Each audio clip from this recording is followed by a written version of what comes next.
खमा गणी। मैं हूं प्रमीला सिंह, आपका स्वागत है मेरे अपने चैनल प्रमीलास कुक बुक पर और मेरे घर में भी। तो फ्रेंड्स, आज हम बना रहे हैं बीट रूट का मसाला।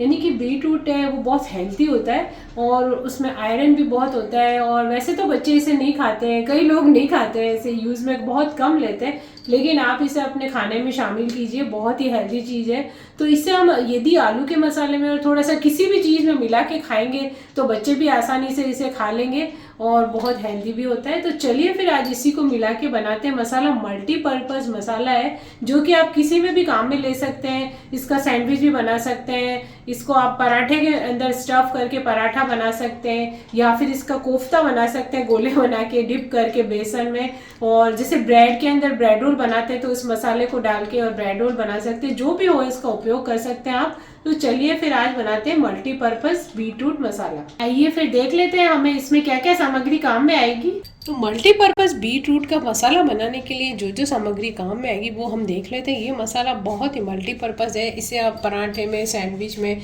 या ब्रेड रोल में या फिर कोफ्ते बनाने किसी भी चीज़ में काम में ले सकते हैं। तो चलिए फिर फटाफट बना के और इसको रख लें तो बहुत सारी चीज़ें बना सकते हैं। तो देखते हैं इसमें क्या क्या सामग्री चाहिए हमें। तो यहाँ पे मैंने ऑयल रख दिया, मूंगफली का तेल, और यहाँ पे मैंने 4-5 छोटे बॉयल आलू ले लिए, उसको मैश करके रख दिया छील के। और यहाँ पे मैंने एक बीटरूट लिया था तो उसको हल्का सा मैंने बॉईल कर दिया और फिर उसको ग्रेट कर दिया है। बॉईल करके आप चाहें तो आलू के साथ भी डाल के उसको बॉईल कर सकते हैं, फिर छील के उसको मैश कर सकते हैं या फिर ग्रेट कर सकते हैं।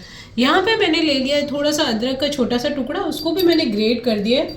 साथ में मैंने मसाले के लिए इसमें स्वाद के अनुसार नमक डालेंगे और डालेंगे हम इसके अंदर रेड चिली पाउडर थोड़ा सा।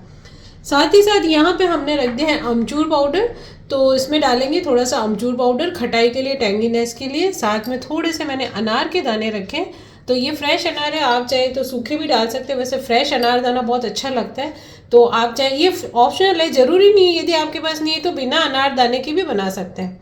साथ में मैंने रखी एक हरी मिर्ची काट के बिल्कुल बारीक बारीक, और हरा धनिया रखा है, साथ ही साथ थोड़ा जीरा रखा है, और होममेड हमारा पिसा हुआ गरम मसाला है, और साथ में है थोड़ी सी red chilli powder. Gas on करके कढ़ाई रखी और इसमें हम 1.5 टेबल स्पून ऑयल डालेंगे।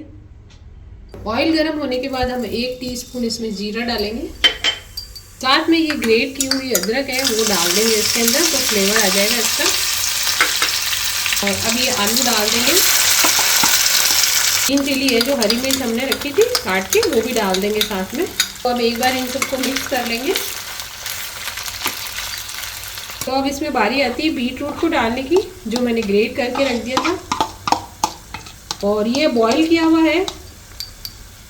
अब इन सबको मिक्स कर लेंगे। तो आप देख सकते हैं बीटरूट को डालते ही इसका कलर बिल्कुल भी एकदम से रेड रेड हो जाएगा और बहुत ही सुंदर लगता है। और इसे आप किसी में भी, और हेल्दी भी है बीटरूट। वैसे तो बच्चे वगैरह नहीं खाते, लेकिन मसाला इस तरह से बनाएंगे तो वो भी खा लेंगे इसे। तो अब इसके अंदर हम थोड़ा सा डालेंगे, ग्रीन चिली भी डाली, हल्की सी इसमें रेड चिली पाउडर डाल देंगे। आप लोग मसाले वगैरह जिस हिसाब से खाते हो तो अपने हिसाब से डाल सकते हैं। और नमक डालेंगे इसके अंदर स्वाद के अनुसार, और आधी टीस्पून डालूंगी मैं पिसा हुआ गरम मसाला।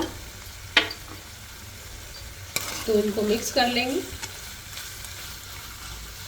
यदि आपको पसंद तो थोड़ा सा भुना हुआ जीरा पाउडर होता है वो भी डाल सकते हैं आप। थोड़ा सा मैं डाल रही हूँ इसके अंदर, वो मैंने पहले नहीं बताया था। इसकी भी खुशबू बहुत अच्छी लगती है, तो आप लोग भी डाल सकते हैं। और अब इसके अंदर बारी आती है अनार दाना डालने की। तो ये देखिए मेरे फ्रेश अनार के ये दाने मैंने छील के और रख रखे थे फ्रिज में, तो वो भी मैं थोड़े डाल दूँगी। बहुत अच्छा सा फ्लेवर। आप चाहे तो इसके अंदर कोई काजू किशमिश यदि डालना चाहें तो वो भी डाल सकते हैं, पर रोज़मर्रा में यदि काम में ले रहे हैं तो उसकी कोई आवश्यकता नहीं है।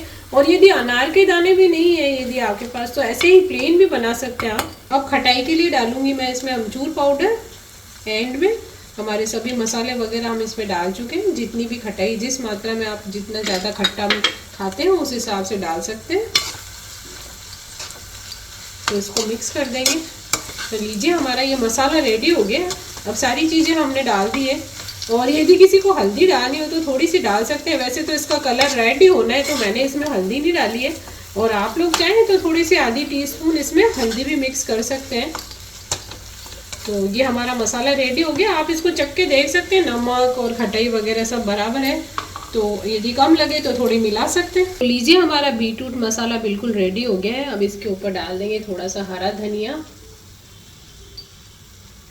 तो फ्रेंड्स देखा आपने, बीटरूट मसाला बनाना बहुत ही आसान है। और भी कई सब्जियां भी आप इसमें डाल सकते हैं, चाहे तो आप गाजर भी डाल सकते हैं इसके साथ में, तो बहुत हेल्दी हो जाता है। और इसे आसानी से आप किसी भी चीज़ में डाल के बनाएंगे तो बच्चे वगैरह बड़े शौक से खाएंगे और एक अलग ही फ्लेवर आता है इसका। तो इसके नरगिस कोफ्ते भी बनते हैं, कई चीज़ों में इसे डाले जाते हैं। तो आप इसे जरूर ट्राई कीजिए। इस मसाले को बना के रख देंगे फ्रीज के अंदर तो खराब भी नहीं होता है। 2-3 दिन तक इसे आपको चाहिए, अगले दिन इसका पराठे में स्टफ करना है या सैंडविच बनाना है, छुट्टी का दिन है बच्चों को, तो एक दिन पहले भी बना के रख सकते हैं। तो आप इसका उपयोग कर सकते हैं। तो आप इसे जरूर ट्राई कीजिए, इसे बनाइए, खाइए और खिलाइए। यदि आपको मेरी रेसिपी पसंद आती है तो उसे लाइक कीजिए, सब्सक्राइब कीजिए और अगली रेसिपी तक के लिए खमा गणी।